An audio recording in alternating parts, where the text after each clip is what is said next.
Good evening সবাইকে। Hello friends, welcome to my channel Mousumi on the way. আশা করি তোমরা সবাই খুব ভালো আছো আর আমরাও খুব ভালো আছি। তো এখন ঘড়িতে বাজে 6:11 আর 5:30টার দিকে ঘুম থেকে উঠে পড়েছি। তো উঠে কাজ টাজ করার পরে এই যে এখন বসেছি আর এখন কিছু একটা স্ন্যাক্স জাতীয় কিছু খাবার খেতে ইচ্ছে হচ্ছে। তো ভাবলাম যে স্ন্যাক্সটা তো বানাচ্ছি, আর আজকে হচ্ছে যেহেতু শনিবার, আমি আর আমার হাজব্যান্ড মানে পুরো তিনজনই আমরা কি করি, শনিবার আর মঙ্গলবার আমরা নিরামিষটা খাই।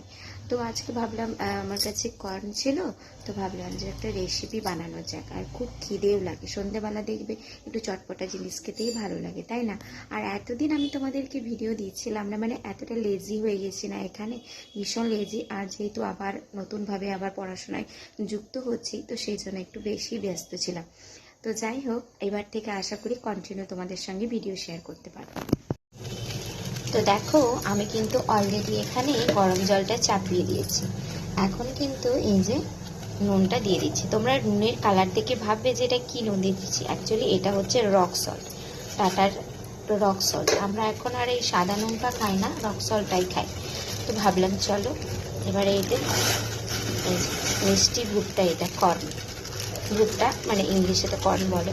এটা মিষ্টি, জানো তো, হালকা হালকা মিষ্টি, ভীষণ সুন্দর লাগে খেতে। তো চলো কি বানাচ্ছি সবটাই তো তোমাদের সঙ্গে শেয়ার করব। তো দেখো, এখানে কিন্তু আমার ভুট্টাটা অলমোস্ট কিন্তু সেদ্ধ হয়ে গেছে। এবার চলো যে এই ভুট্টা চাট তৈরি করার জন্য আর কি কি লাগবে। তো প্রথমেই দেখো, আমি নিয়ে নিয়েছি টমেটো কুচি, আর সঙ্গে একটা হাফ লেবু নিয়েছি, আর ছিল শসা আর কাঁচা লঙ্কা। আর তোমরা পারলে কিন্তু পেঁয়াজও দিতে পারো, কিন্তু ওই যে বললাম শনিবার যেহেতু ছিল, তো সেই জন্য আমি পেঁয়াজটা ইউজ করিনি। তো প্রথমেই দেখো বাটির মধ্যে আমি দিয়ে দিলাম এখন সেই সেদ্ধ করা কর্নগুলোকে, মানে মিষ্টি ভুট্টা। তো এবার আমি এক এক করে কিন্তু সমস্ত যা সব সবজিগুলো কেটেছিলাম সমস্তগুলোই আমি দিয়ে দেব। এর মধ্যে কিন্তু আরও তোমরা সবজি মেশাতে পারো, যেমন ধরো গাজর, বিট, আর সঙ্গে কিন্তু আলু সেদ্ধ করেও দিতে পারো তোমরা। তারপর হচ্ছে যে মুগ ডাল থাকে, যেটা হচ্ছে খোসা সমেত সবুজ লাগে, ওই মুগ ডালও তোমরা দিতে পারো। তো এবার দেখো ওপর থেকে আমি চাট মশলাটা দিয়ে দিলাম। তোমরা এই সময় তোমরা ওই ভাজা শুকনো লঙ্কা যে থাকে ওটাও ব্যবহার করতে পারো, এছাড়াও কিন্তু তোমরা ব্যবহার করতে পারো বিট নুন। তো আমার হাজব্যান্ড তো একদম বিট নুন, মানে নুন একটু বেশি হলে ওর ভালো লাগে না, তো সেই জন্য হচ্ছে দেখো আমি ওকে বললাম যে ও চাট মশলাই খেতে বেশি ভালো লাগে, মানে চাট মশলা দিয়েই আমাদের নুনটা হয়ে যাবে এই যতগুলো যা আছে। আর হ্যাঁ, যেটা সব থেকে আমি ভুলে গিয়েছি বলতে, তোমরা ওপর থেকে একটু লেবু দিয়ে দেবে। দেখবে একদম টক ঝাল মিষ্টি সব রকমের একটা সুন্দর কর্ন চাট, যেটা কিন্তু হবে হেলদি অ্যান্ড টেস্টি। দারুণ হয়েছিল খেতে, ভীষণই সুন্দর। তোমরাও এরকমই চট করে বাড়িতে বানিয়ে নাও আর দেখবে খেতে কত মজা লাগে। হচ্ছে আমাদের কি পাতলা, ভালো করে আগে মাখাও, তারপরে তো কাপড় দিয়ে ঘষবে নাকি, আগে ভালো করে মাখাও ভালো করে। এই এত পাতলা, এটা তো পাতলা নয় এত। কি পাতলা? এই হারপিকটা তো গাঢ় হয়। ভালো করে আগে মাখাও। কেটে গেছে, ও কবে কালে দিয়েছে, 11:24, তাই এত পাতলা। তুমি জানো না নাকি এই লোকটা কি পাতলা, ওটা দিলেই ওখানে পাতলা হয়ে যাচ্ছে। ওখানে দিলেই পাতলা হয়ে যাচ্ছে পুরো একদম, জানো তুমি?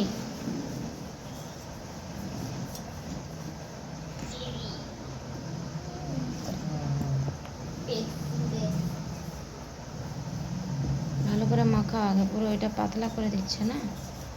আচ্ছা, দেখছো না, ভালো করে আগে মাখাও, তারপরে বুঝতে হবে। গন্ধটা ভালো না। হারপিকের গন্ধ ভালো, কিন্তু ওর সঙ্গে মিশে মিশে কাল রঙের আবার কাদা।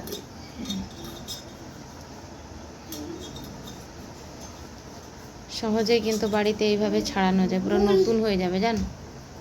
তো এবার আমি তোমাদেরকে বলি যে আমি আর আমার হাজব্যান্ড মিলে এই পাগলামো জিনিসটা কি করছি। ব্যাপারটা হচ্ছে কি, শিবরাত্রি ছিল সেই জন্য কাঁসার জিনিসগুলো বের করছিলাম যে ব্যবহার করব বলে, তো দেখি না কত কালো হয়ে গেছে। আর কিছুদিন আগে আমার ফেসবুকের চ্যানেলটাতে একটা হঠাৎ করে একটা রিলস ভিডিও ভেসে আসে, যে ছিল কি না কাঁসার একজন ব্যবসায়ী, মানে কাঁসার জিনিস উনি পরিষ্কার করেন, ওনার দোকানও রয়েছে আই থিঙ্ক, এখন তো সবাই প্রায় ভিডিও করে। তো সেখান থেকে আমি জানতে পারলাম, উনি বললেন যে হারপিক দিয়ে ঘষলে নাকি জিনিস খুব তাড়াতাড়ি পরিষ্কার হয়ে যায়। আর এই জিনিসটা হচ্ছে আমার শাশুড়ি মার অনেক দিনের জিনিস, সে মান্ধাতা আমলের জিনিস হবে হয়তো।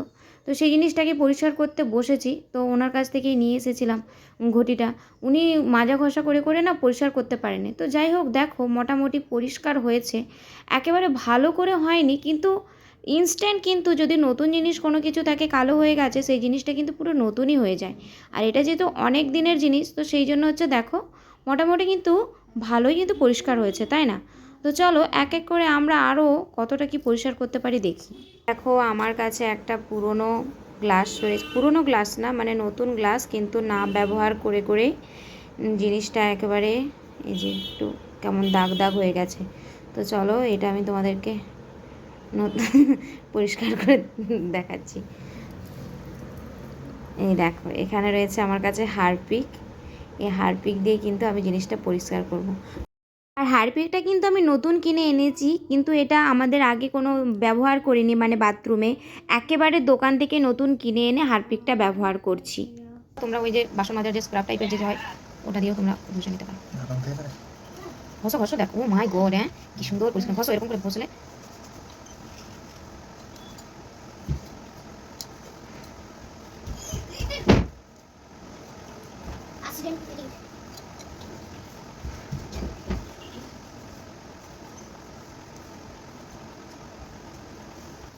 নাম দেখাচ্ছি। তো এই দেখো গ্লাসটা আগে তোমরা কেমন দেখেছিলে আর এখন দেখো, এটা এগুলো কিসে যায় না, কিন্তু যাই হোক দেখো জিনিসটা কিন্তু পুরো একেবারে চকচক করছে, একদম পুরো পরিষ্কার হয়েছে। এই ভেতরটা কি ফুল লাগিয়েছিল নাকি? তো যাই হোক পুরো পুরো কিন্তু পরিষ্কার হয়ে গেছে। হ্যাঁ এগুলো কিসের দাগ? সুবাস সুবাস, এটা কিসের দাগ? তো যাই হোক দেখতে পাচ্ছ পুরো চকচক করছে জিনিসটা। এই তো এই যে আমরা এই যে একটা ঘটি পরিষ্কার করতে পেরেছি, আর এই যে একটা গ্লাস পরিষ্কার করেছি। সবই হচ্ছে এই যে হারপিকের কামাল। 10 গুণে অ্যাডভান্স। ওগুলো ধরিস না, নোংরা জায়গা থেকে এসে এইখানে ধরে নিচ্ছে। পরের দিন কিন্তু সকাল সকাল আমরা চলে গিয়েছিলাম মহাশিবরাত্রির জন্য গঙ্গা স্নান করতে।